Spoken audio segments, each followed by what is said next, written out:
Bismillahirrahmanirrahim. Assalamualaikum warahmatullahi wabarakatuh. Selamat datang kembali di channel Adi Setiawan. Kali ini kita akan membahas kembali Elementary OS. Akan tetapi ini bukan Elementary OS 517 Hera seperti yang sudah pernah saya review sebelumnya. Ini adalah Elementary OS versi 6 dengan nama kode Odin yang masih tahapan beta. Ya, jika Anda mengunjungi website resmi Elementary OS ini di elementary.io, Anda bisa menjumpai informasi di sini, the fast open and privacy respecting replacement for Windows and Mac OS, dan di sini versi yang tersedia adalah 517 Hera dengan ukuran file ISO 1,49 GB.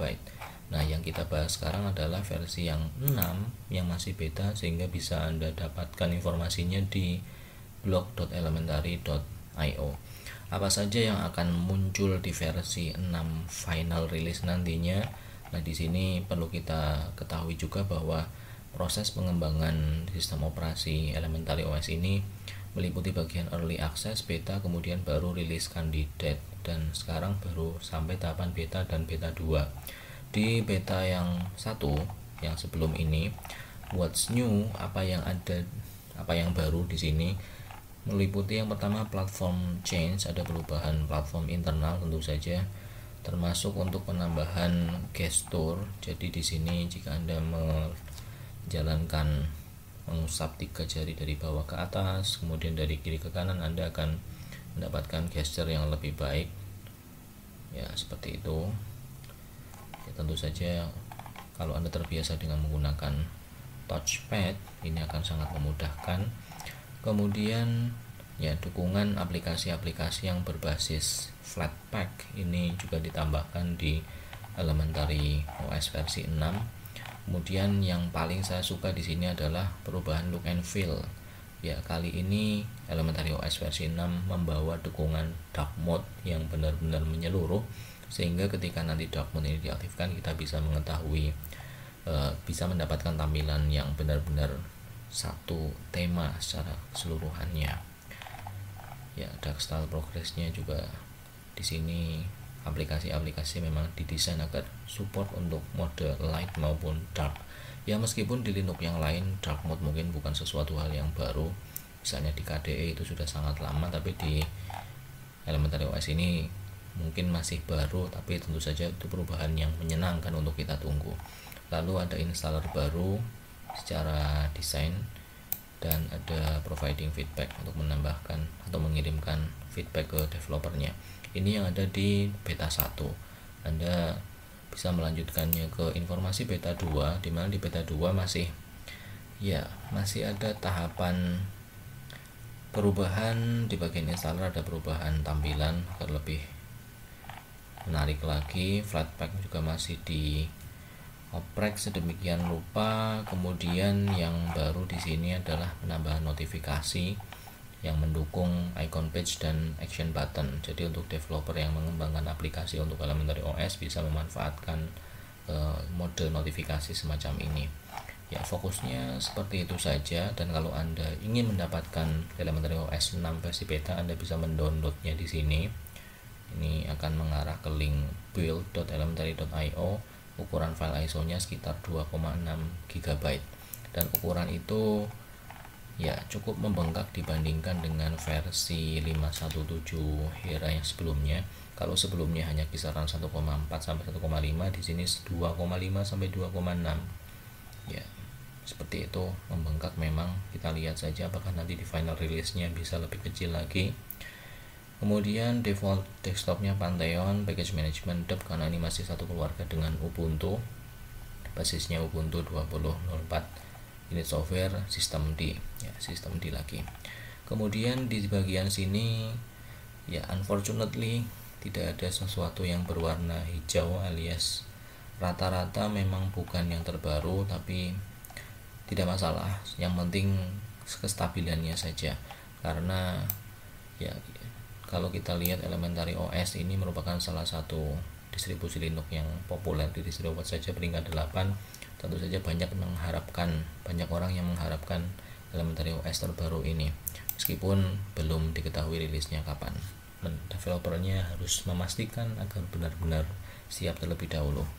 Baik, kemudian dari sisi user interface awal di sini tidak banyak yang berubah, artinya masih satu, ya desainnya masih satu kesatuan sama seperti sebelumnya, dan aplikasi yang dibawa juga sangat minimalis. Dari App Center untuk menambahkan aplikasi baru, kemudian kalkulator, kalender, kamera, text editornya code. Ini text editor yang saya suka, minimal tampilannya tapi tentu saja fungsional. Kemudian dokumen viewer untuk membuka file PDF, browse file, gparted untuk melakukan organisasi partisi, menu install, email, multitasking view, musik, foto, screenshot, system setting. Kemudian task, ini ya task untuk semacam to-do list biasa agar hidup lebih terorganisasi. Terminal, videos, dan webnya menggunakan AppyPenny bukan Firefox. Untuk focus screen ini saya tambahkan sendiri untuk merekam layar. Ya, dengan tools yang minimalis seperti itu, berapa penggunaan memorinya dengan menggunakan NeoFetch. Ya, Anda bisa menjumpai memorinya 2399 2,4 GB. Ini karena saya menjalankan focus screen dan masih ada AppyPenny menjalankan 4 tab terbuka. AppyPenny salah satu browser yang cukup ringan kalau dibandingkan dengan Google Chrome tentunya, dengan posisi 4 tab dan focus screen memorinya 2,4 GB.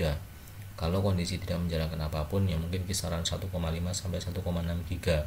Artinya kita tetap membutuhkan paling tidak RAM 4 GB agar penggunaan Elementary OS ini lebih nyaman untuk keperluan sehari-hari. Lalu di sini kernelnya 58, sementara kernel terbaru saat video ini dibuat adalah 5.13. Paketnya memang minimalis, bus 50, desktop environment Pantheon. Ya, yang lain spesifik Elementary OS. Kemudian bagian tengah di sini ya hampir sama dengan yang ada di GNOME. Lalu yang membedakan ada di bagian bawah di dock ini. Ya, tentu saja tampilannya mirip dengan macOS. Dan sekarang fokus kita ke bagian sistem setting, karena disinilah bagian yang cukup banyak berubah, terutama di bagian desktop. Ya, secara wallpaper di sini ada beberapa wallpaper yang baru, yang menurut saya ini sangat menarik wallpapernya dan menambah estetika yang ada di Elementary OS ini menjadi lebih bagus lagi. Kemudian di bagian appearance, nah disinilah ada mode untuk mengaktifkan ya dark mode-nya, termasuk bisa kita schedule sunset to sunrise atau manual, jadi bisa jam berapa sampai jam berapa light mode atau default, kemudian dark mode aktif jam berapa. Termasuk untuk color accent-nya juga bisa kita atur seperti ini, sehingga saat kita ubah pun ya color accent-nya juga sama. Oke, warnanya juga berubah. Ini saya ubah jadi hijau, color accent hijau, dan di sini ya oke. Termasuk untuk text size di sini defaultnya menurut saya sudah kecil, tapi ternyata ada opsi yang lebih kecil lagi. Ya, kecil sekali default, kemudian large dan larger yang lebih besar. Kemudian juga ada opsi untuk teks diseleksi ya. Jadi secara sistem semua fontnya akan berubah agar lebih diseleksi ya, friendly. Oke, lalu untuk dock dan panel, di bagian atas ada menu untuk dock, icon size-nya yang di bagian bawah ini bisa kita kecilkan atau perbesar, lalu ya kapan dia akan bersembunyi, lalu pressure reveal-nya mau diaktifkan atau tidak. Lalu untuk panel yang bagian atas ini by default aktif translucency-nya. Jika kita disable maka ya tampilannya akan hitam gelap. Ya, tentu saja akan lebih menarik kalau transparan, dan meskipun transparan ketika kita memaksimal suatu aplikasi ya nanti panelnya akan otomatis gelap agar lebih fokus pada pekerjaan kita, tidak terganggu dengan background wallpapernya. Ya, yang asik adalah ini, menu animasinya smooth dan kita bisa tarik tahan dari atas untuk mengembalikan ukurannya sesuai semula. Lalu untuk multitasking kita juga bisa mengaktifkan hot corner, jadi kita arahkan kursor ke kiri atas, kanan bawah, kanan atas, kanan bawah, kiri kanan untuk melakukan hal-hal yang kita atur di sini, misalnya untuk multitasking, maximize, minimize dan sebagainya. Ya, tentu ini bukan suatu hal yang baru, tapi tentu saja bisa menambah produktivitas Anda saat menggunakan Elementary OS ini.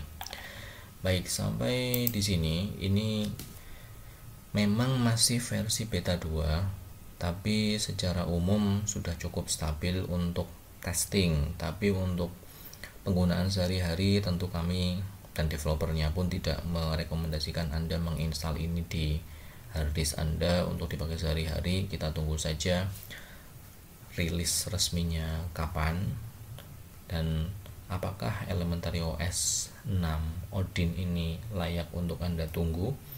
Kalau saya pribadi, saya cukup sabar untuk menunggu Elementary OS versi 6 ini, karena ya ini adalah salah satu Linux yang populer, prospektif, dan tentu saja banyak hal yang bisa kita kembangkan berdasarkan Elementary OS ini. Ya, memang secara tampilan minimalis ini bisa menjadi dua hal, satu positif, satu mungkin negatif. Kalau Anda membutuhkan sistem yang langsung siap pakai, mungkin ini bukan untuk Anda.